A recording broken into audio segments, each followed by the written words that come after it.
इस आधुनिक युग में आज का इंसान खुश रहने का दिखावा तो बहुत करता है, लेकिन अंदर से वो बिल्कुल टूट चुका है। वो अपने भविष्य को लेकर डरा हुआ है। रिश्ते उसकी आंखों के सामने बिखर चुके हैं, लेकिन वो कुछ नहीं कर पा रहा। आज इंसान का अशांत मन, घर में क्लेश या फिर रुपए पैसे की चिंता उसके चैन को छीन चुकी है। वो हर दिन दौड़ तो रहा है, लेकिन कहाँ पहुँचना है ये खुद नहीं जानता। शायद यही कारण है कि आज मनुष्य सबसे ज़्यादा दुखी है, अपने ही विचारों से, अपने ही मन से। लेकिन इसका समाधान है सिर्फ भगवत गीता में। श्रीमद् भगवत गीता केवल एक ग्रंथ नहीं, बल्कि जीवन की हर समस्या का समाधान है। गीता का ज्ञान हर परिस्थिति में आपका मार्गदर्शन कर सकता है।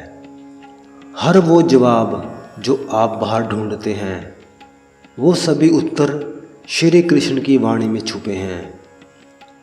आज की इस वीडियो में हम भगवत गीता के अध्याय 2 के श्लोक 6, 7 और 8 को समझेंगे और जानेंगे।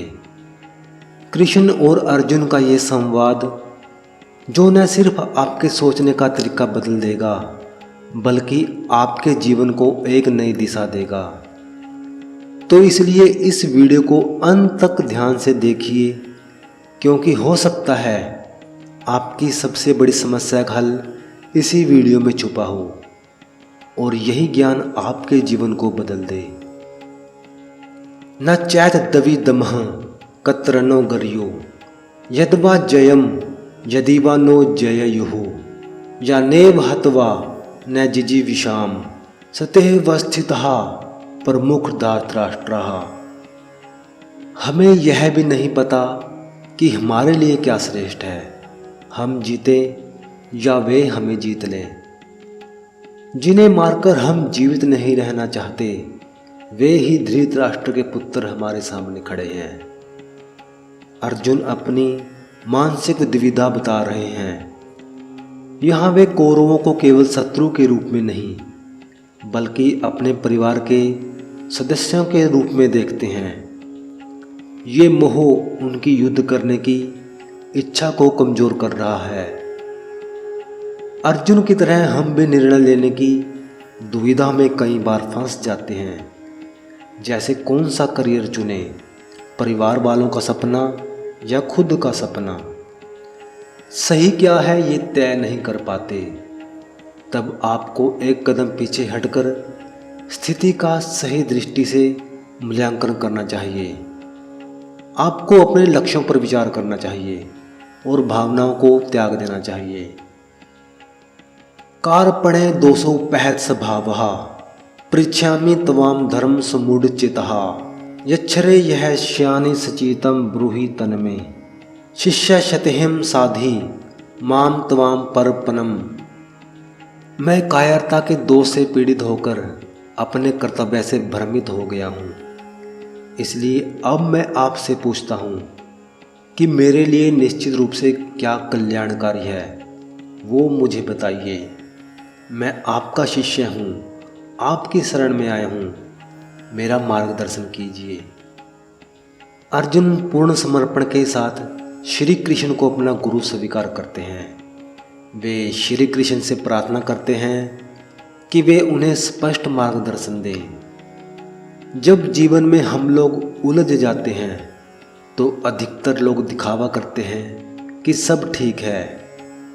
ऐसा वो अपने अहंकार के कारण करते हैं, पर इंसान को चाहिए कि वो सत्य को स्वीकार करे और गुरु की शरण ले।